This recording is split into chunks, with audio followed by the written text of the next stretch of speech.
Galera, sejam muito bem-vindos a mais uma aula do módulo 6 e uma continuação da nossa conversa sobre negociação. A gente vai falar um pouco mais sobre inteligência emocional. Então, sobre inteligência emocional no contexto geral? Não, né? Focado no contexto de negociação. Mas se você for pensar, quando a gente fala em negociação, a gente pensa muito em situações em que eu vou sentar na frente de uma pessoa e eu tenho toda uma agenda para conseguir, a gente vai debater, a gente tem interesses muito distintos e a gente tá cada um de um lado do jogo, né? Tipo, quase como se fosse um oponente. Mas na verdade a gente negocia o tempo inteiro, né? No nosso dia a dia, se a gente precisa, por exemplo, talvez adiar uma tarefa porque tem outra para ser priorizada, você vai conversar com o seu gestor ou com a pessoa do outro time para negociar aquilo. Se tem como a gente fazer depois, eu preciso de um pouco de mais tempo.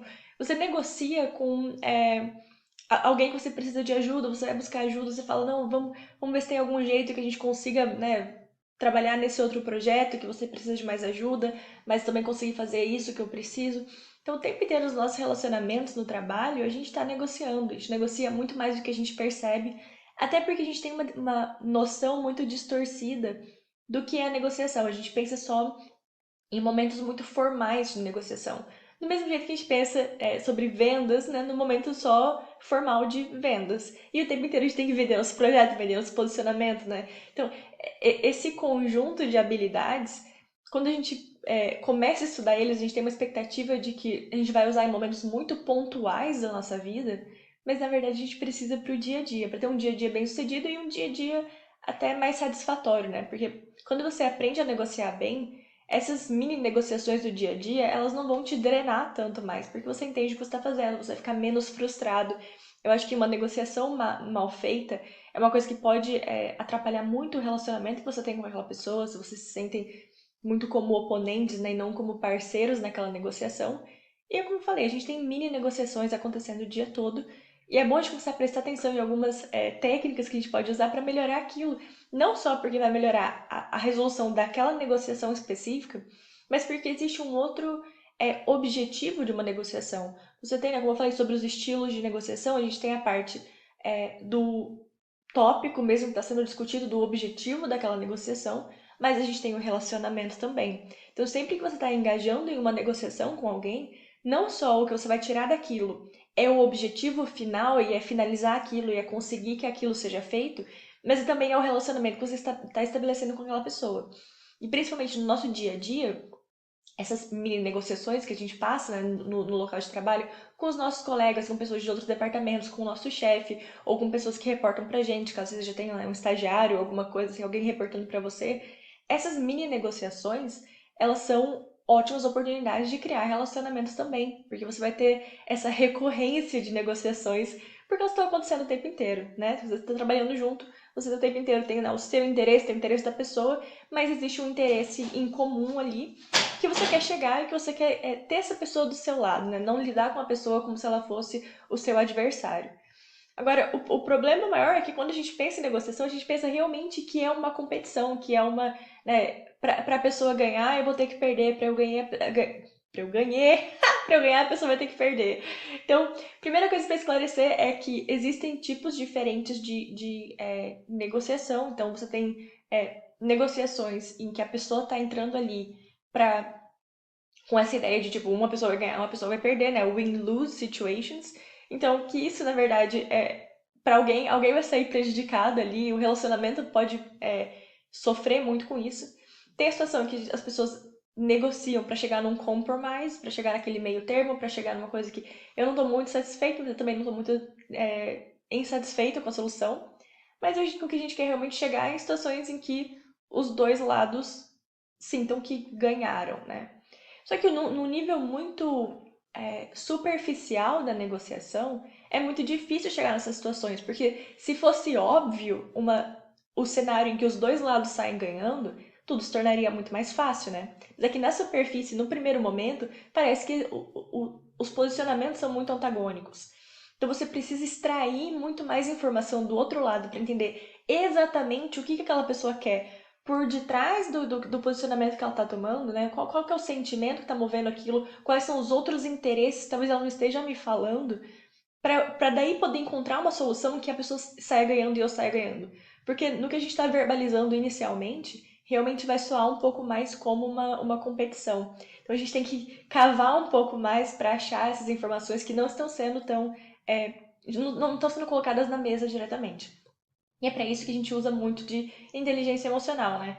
E tem uma frase que eu acho muito legal, do Chris Voss, que ele é um negociador do FBI, que ele tem um livro sobre negociação também, que ele fala que negociar não é uma batalha, ele é um processo de descoberta. Então, você tem que entrar nessa negociação com o objetivo de descobrir exatamente tudo que você pode. Eu não sei se exatamente é essa frase, tá, gente? Talvez seja um pouco diferente, mas é mais ou menos nesse sentido, de que não é. Você não tá entrando ali para uma batalha, você tá entrando ali para entender mais sobre a outra pessoa. E aí a gente vai entrar nas partes realmente de inteligência emocional e de como se comportar um pouco mais nessas situações de negociação. Então, a primeira coisa que eu queria falar para vocês é sobre linguagem, né? Sobre tom de voz, é sobre mesmo linguagem corporal. Para pessoas que são muito dominantes, né? Que tem essa coisa mais competitiva, é natural querer entrar na negociação já com uma linguagem muito assertiva. E às vezes a gente tem essa ideia também na nossa cabeça de que um bom negociador é um negociador muito assertivo, é um negociador que domina muito a situação, que fala de um jeito que a pessoa se sinta até acuada, que não queira rebater, né? Mas lembrando, né, uma boa negociação, a gente tá, né, lembra dos estilinhos ali de negociação da aula passada. A gente quer chegar num ponto em que a gente tem uma atenção grande ao relacionamento e ao conteúdo da negociação. Então, quando você vem com uma linguagem muito assertiva, você acaba se aproximando mais daquele estilo competitivo, que foca só no conteúdo, no objetivo daquela negociação e não no relacionamento. Então, o melhor jeito é começar a falar com um tom de voz calmo, bem assim, comedido mesmo. Então, sempre que você estiver explicando o seu ponto de vista, você vai falar de um jeito calmo. E quando você estiver perguntando coisa para a pessoa ou engajando com o que a pessoa disse, você tem um tom bem positivo. Então, sorrir. O tom de voz, né, a gente muda. Então, quando a pessoa fala alguma coisa, você tem uma expressão no seu rosto de cara, isso é leve pra mim. Eu não tô aqui pra brigar com você. Eu tô aqui pra te ouvir. Eu tô aqui interessado. Eu tô aqui querendo saber qual é o seu lado. E eu vou passar a minha informação de um jeito que me coloque numa. Que passe a imagem de que eu não tô ali procurando conflito. Mesmo. Apesar de a gente pensar que negociação é conflito. Negociação não é conflito, gente. Negociação é relacionamento. Se você não precisasse da outra pessoa, vocês não estariam negociando. Cada um estaria seguindo o seu próprio caminho, certo? Então, você tem interesse em alguma coisa com a pessoa tem interesse em uma coisa com você, por isso que existe esse relacionamento ali. Vocês não são adversários, né? Vocês são parceiros. Então, mostrar no seu tom de voz, na escolha das suas palavras, na sua expressão facial, né? Dependendo do momento. Tem alguns momentos que a gente pode ficar mais calmo e tem alguns momentos que a gente vai se tornar mais positivo. Quando a gente for perguntar para a pessoa, fazer bastante contato visual, ter um semblante calmo, porém positivo. Não estou aqui para brigar, não estou aqui para buscar conflito. Essa é a primeira coisa que a gente tem que praticar, porque, de novo, eu acho que por muito esse mito que tem na nossa cabeça de que negociação é uma batalha, a gente já quer ir para briga, principalmente quem tem personalidades mais competitivas. E tem pessoas que vão querer se esconder um pouco mais e vão ficar com talvez uma expressão de medo. Não aquilo ali é uma conversa. Do mesmo jeito que eu falo pra vocês, numa entrevista a gente tem que lidar com aquilo com mais leveza, né? A gente tá vendendo, mas no fim é uma conversa, a pessoa quer te conhecer. Numa negociação a gente também precisa dessa leveza. E acho que o primeiro passo é mudar esse mindset de que a pessoa é seu adversário. Aí, entrando um pouco mais sobre como a gente pode se comportar durante, né, enquanto a pessoa tá falando, isso parece intuitivo para muita gente, talvez pareça senso comum, mas só de confirmar que você tá ouvindo e de fazer, entendi, faz sentido. Ah, é verdade. Não, eu percebo. Só de. Ai, eu percebo. Ai, sim. Só de fazer um. Uhum, entendi. Só de você fazer essas confirmações enquanto a pessoa fala, a pessoa se sente mais confortável em te falar as coisas, porque não é que você tá olhando pro lado ou você já tá ali na beira da sua cadeira tentando chegar à sua chance de falar. Enquanto a pessoa tá falando, você dá todo o espaço para ela falar, presta atenção no que ela tá falando e mostra que você tá entendendo. E o segundo passo não, o que tem que existir por trás ou junto, em paralelo com isso, é não só ficar balançando a cabeça e pensando no que você vai jantar, é você ficar acenando com a cabeça e realmente prestando atenção no que a pessoa está falando. Que isso é active listening, né? Então você realmente está interessado em ouvir e entender o que a pessoa está falando. De novo, gente, negociação não é uma batalha, um processo de descoberta do que outra pessoa está querendo, né? Então, tudo que a pessoa está te falando, você tem que estar prestando atenção. No momento da negociação, a parte mais importante, às vezes a gente quer ensaiar muito o nosso próprio discurso, nossos próprios argumentos, e tudo isso faz parte de uma boa preparação para a negociação, né? Mas no momento que você chegou na negociação, o seu principal objetivo é ouvir e entender o máximo possível da outra pessoa e aí moldar o jeito que você vai comunicar os seus argumentos. Porque você tem o seu lado, você entende. O seu lado você sabe. Não é muito mais fácil a gente analisar uma situação quando a gente tem tudo na mesa, a gente tem todas as cartas na mesa? Quando você vai para uma negociação, você só tem as suas cartas para colocar na mesa. Você conhece totalmente o seu posicionamento, você conhece o que é importante para você mais do que outra coisa, você sabe o que você está querendo tirar daquilo, você sabe o que não é tão importante, apesar de que né, faz parte do pacote na sua cabeça, mas aquilo talvez você poderia abrir mão ou não seja tão crucial. Você sabe, entendeu? Você sabe qual é a consequência de não conseguir aquele deal ali, aquele negócio. Agora, você não sabe o lado da pessoa. Você sabe só a parte bem superficial. Então, principalmente na primeira vez que você vai conversar com alguém para discutir alguma coisa, para negociar algum ponto, você tem que prestar atenção no que a pessoa está falando, né? Então, realmente ouvir para entender o que a pessoa está falando. E aí, além de fazer os é lógico que isso a gente faz quase que naturalmente. E se a gente fizer demais, é do tipo, tá, a pessoa tá ouvindo mesmo ou ela já tá pensando em outra coisa, só fazendo o uhum. Aí vem algumas técnicas que a gente pode fazer para trazer a pessoa mais para o nosso lado e para mostrar para a pessoa que a gente está realmente engajando com ela, né? Ou realmente seguindo o pensamento dela e realmente preocupado em entender qual é o lado dela, porque a gente está buscando uma solução que seja boa para ela também, né? Então, quando a pessoa termina de falar alguma coisa, uma técnica de negociação que existe é chamada mirroring, que é espelhar. E é basicamente repetir as últimas coisas que a pessoa falou, as últimas palavras que a pessoa falou. Então, se a pessoa fala, vamos pensar um exemplo, você está negociando, você quer fazer um projeto, você está negociando com o time da fábrica se a gente não poderia implementar uma nova rotina. E você está falando com o gerente da planta, e ele fala, não, porque muitas vezes a gente agora está super atolado e tem muito projeto vindo novo, a gente quase não tem tempo de produzir o que a gente precisa, tem que parar para implementar projeto e tá uma correria aqui na fábrica. Você fala, entendi, tá uma correria na fábrica. É literalmente, eu sei que parece meio forçado, mas no meio da conversa, quando você fala, entendi, tá uma correria na fábrica então. Você dá aquela confirmada de eu te ouvi, eu entendi o que você falou, eu tô prestando atenção e, entendi, então tá realmente uma correria. Então você pode ou espelhar, literalmente repetir o que a pessoa falou por último, para mostrar que você tá ali acompanhando o que ela tá falando, ou você pode parafrasear e falar, então tá tudo muito corrido por aqui, muito projeto por aqui. Então você pode parafrasear, usar suas próprias palavras para dizer a mesma coisa. As duas são técnicas usadas para mostrar para a pessoa que você está no lado dela. Você fala, Rita, mas isso não parece forçado? Não, gente, se você faz isso no meio da conversa, na verdade ela dá um flow melhor para a conversa e traz o clima para literalmente uma conversa. Tipo, eu tô aqui tentando te entender, eu tô aqui te ouvindo, eu tô prestando atenção em você. Eu não tô aqui para brigar com você. Eu não tô aqui para esperar a minha vez de falar e já rebater em seguida. Eu tô ouvindo, eu tô prestando atenção. Então, quando você usa esse tipo de estratégia, você fala, você preenche um pouco o silêncio, não é a pessoa falando por muito tempo, você vai engajando ali no meio tempo, né? Então não é só um discurso de um lado, depois um discurso de outro, não é um debate presidencial. Presidencial? Com os presidenciáveis, né? Não é um debate do tipo, agora é sua vez de falar, a pessoa fala. Não, agora é sua vez de falar. Não, você fica com um ritmo de conversa mesmo, um ritmo de pode me falar mais. E você encoraja a pessoa a continuar se abrindo. Porque o que ela te falou até agora, ela viu que você está prestando atenção, você está ouvindo aquilo. Então, usem essas coisas para até tornar o ambiente mais confortável, com mais clima de conversa e a pessoa se sentir confortável em continuar falando. Aí uma outra técnica que existe, que na verdade quando você faz o mirroring ou paraphrasing, quando você espelha ou parafraseia, você incentiva a pessoa a continuar falando, mas você não muda muito a profundidade da conversa. A gente vai continuar no nível em que a pessoa já está te oferecendo aquelas informações.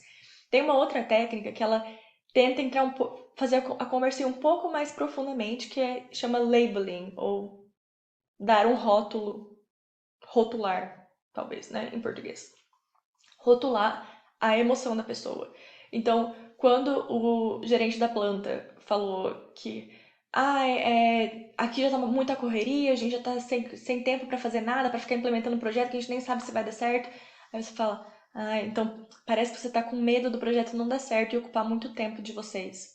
Então, parece que você tá com receio disso acontecer de novo. Então você nomeia a emoção que a pessoa está sentindo, que é uma coisa que você observou tanto com o que ela te falou, mas também com a linguagem corporal e com, né, o jeito. Se ela fala assim, não, isso aí já não vai dar certo, já não deu certo antes, você fala, então você tá com medo daquilo se repetir?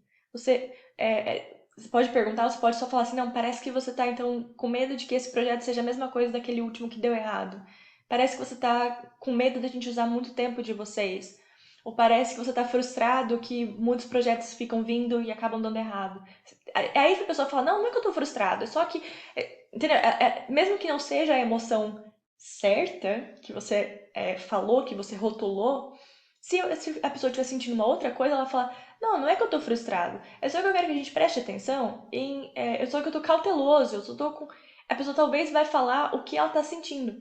Quando você rotula desse jeito, e lógico, gente, não vai sair rotulando coisa aleatória, você tem que realmente observar, você tem que estar ouvindo tudo que a pessoa te falou até aquela hora.